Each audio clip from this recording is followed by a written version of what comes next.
আসসালামু আলাইকুম। সবার আগে বাছাই করা 10টি আন্তর্জাতিক খবর জানিয়ে দেব। প্রথমেই থাকছে শিরোনাম। তবে তার আগে অনুরোধ থাকবে ভিডিওটিতে একটি লাইক দিবেন।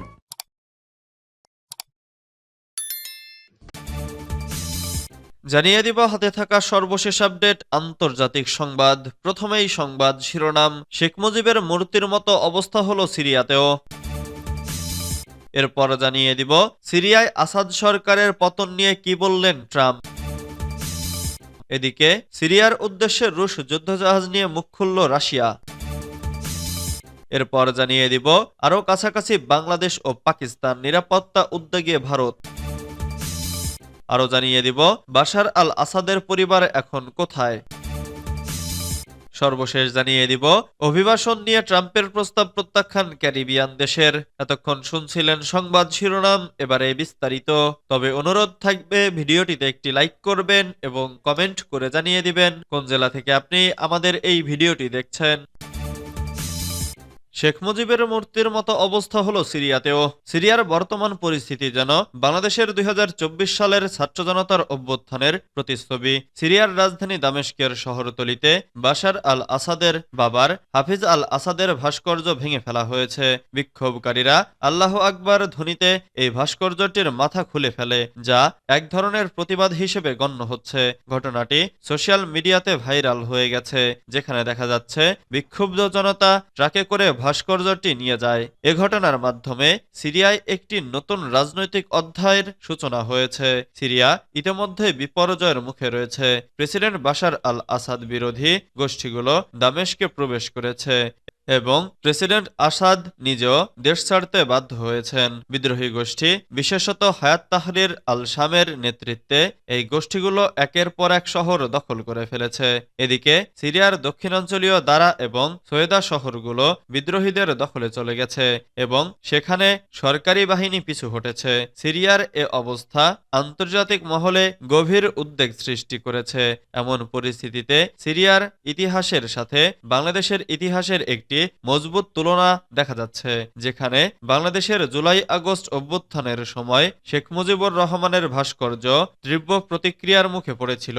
ঠিক তেমনি এখন সিরিয়ায় বাশারের বাবার ভাস্কর্য ভেঙে ফেলা হলো। সিরিয়ায় আসাদ সরকারের পতন নিয়ে কি বললেন ট্রাম্প। বিদ্রোহীদের হাতে সিরিয়ায় বাশার আল আসাদ সরকারের পতন হয়েছে, যা নিয়ে শোরগোল পড়ে গেছে গোটা বিশ্বে।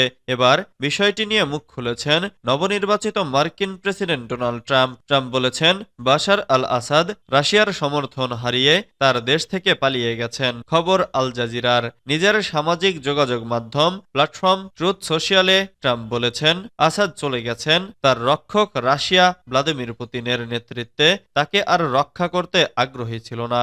এর আগে সিরিয়ার বিদ্রোহী গোষ্ঠী হায়াত তাহরির আল শাম তাদের টেলিগ্রামে বলেছে একটি অন্ধকার যুগের সমাপ্তি হয়েছে এবং একটি নতুন যুগের সূচনা হয়েছে। স্বৈরাচার প্রেসিডেন্ট বাশার আল আসাদ পালিয়েছেন, সিরিয়া মুক্ত হয়েছে।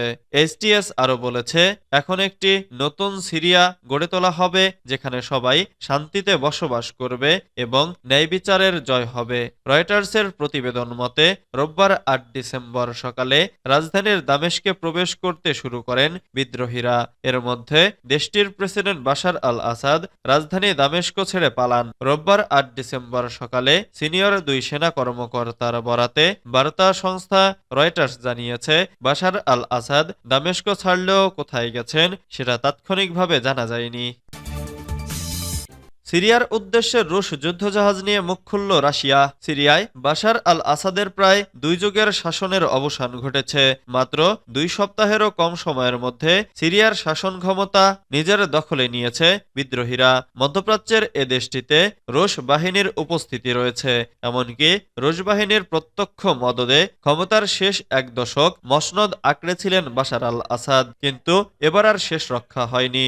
আল কায়দার সঙ্গে সম্পৃক্ততা থাকা হায়াত তাহরির আল শাম বাশার আসাদকে হটানোর মিশনে নামে। তাদের সঙ্গে যুক্ত হয় সুন্নিপন্থী আরও বেশ কয়েকটি বিদ্রোহী গ্রুপ। এরপর পতন শুরু হয় বাশার আসাদ সরকারের একের পর এক দুর্গের। রুশ বাহিনীও তাদের ঠেকাতে ব্যর্থ হয়। এমনকি যে দৃশ্য সামনে আসছে তাতে সিরীয় বাহিনীর নিষ্ক্রিয়তাও ফুটে উঠেছে।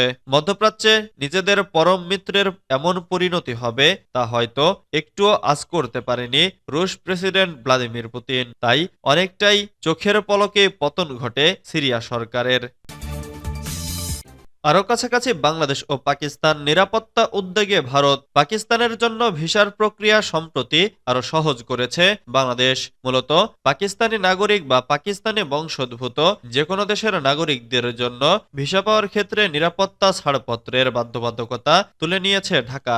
এতে এখন থেকে সহজেই বাংলাদেশি ভিসা পাবেন পাকিস্তানিরা। ঢাকার নতুন কূটনৈতিক ও রাজনৈতিক দৃষ্টিভঙ্গির এই পদক্ষেপে আরও কাছাকাছি এসেছে বাংলাদেশ ও পাকিস্তান।